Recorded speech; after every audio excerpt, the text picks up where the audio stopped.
If I was in charge of talking to my patient prior to their procedure, I would first begin by introducing myself and then asking the patient how they felt or if there's anything I could do to make them more comfortable.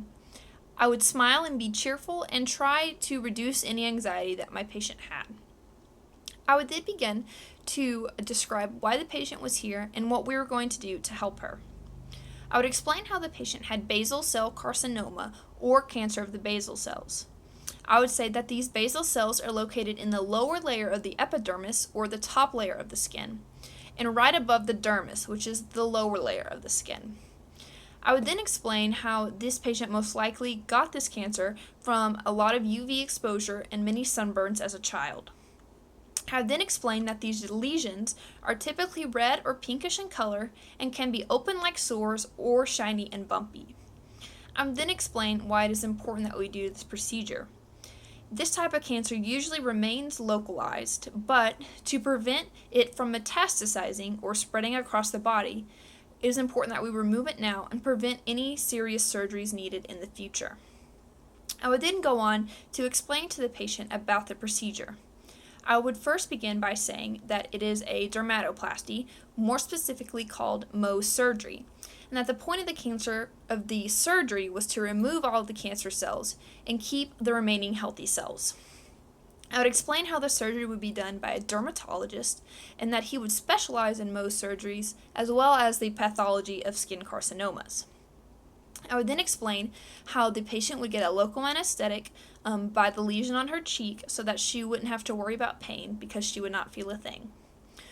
Then the doctor would go in and use a dermatotome to take a very thin layer of skin off the top of the lesion. He would then take this piece of tissue and look at it under a microscope and do a biopsy. He would determine where exactly the cancer cells are in the tissue and how many there were. While the doctor was doing this, the patient would be taken and bandaged up and asked to wait.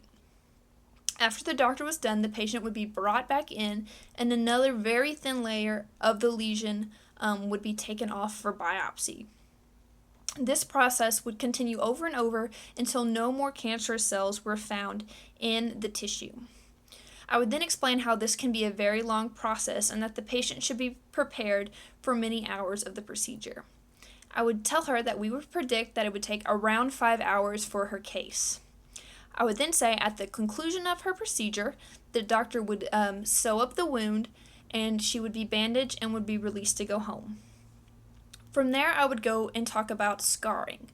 I would talk to the patient about how important it is to take care of her stitches and how it is important to follow any post-operative instructions for taking care of those stitches to prevent any scarring.